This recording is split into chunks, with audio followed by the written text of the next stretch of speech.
Sementara itu, Saudara, Dinas Pendidikan Dayah Kabupaten Aceh Besar menggelar pelatihan manajemen bagi sekretaris dan bendahara pengurus Dayah.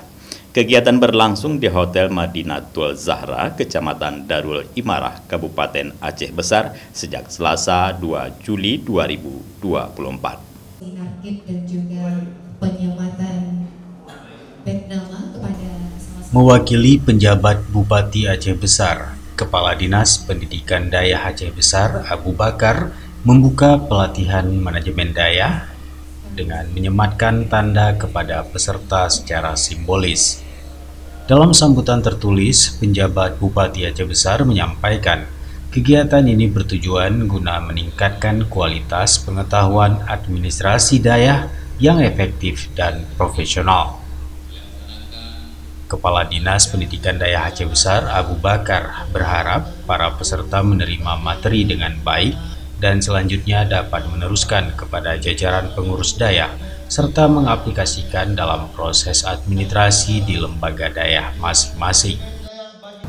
Adapun tujuan melaksanakan manajemen dayah ialah untuk membentuk seluruh dayah yang ada di wilayah Kabupaten Aceh Besar, pengurusan tata kelola yang disiplin, yang baik dan rapi.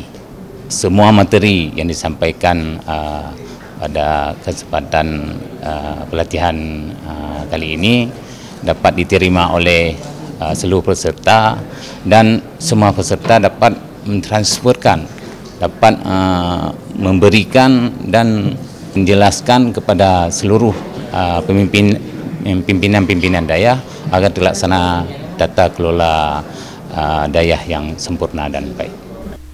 Dalam laporannya, Kepala Bidang Sarana dan Prasarana Dinas Pendidikan Dayah Kabupaten Aceh Besar, Yuni Harnardi Kusuma menjelaskan, kegiatan ini diikuti 130 peserta yang merupakan sekretaris dan bendahara perwakilan 108 dayah di Aceh Besar.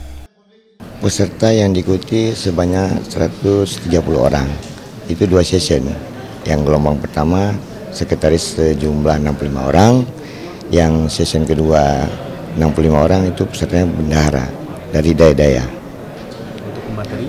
Untuk pemateri ada dari dukungan dari Unsia, ada dari Kajari, ada dari Polres, dan ada juga dari instansi terkait Dinas Dayah Aceh Besar. Dari Aceh Besar, Tim Liputan Aceh TV melaporkan.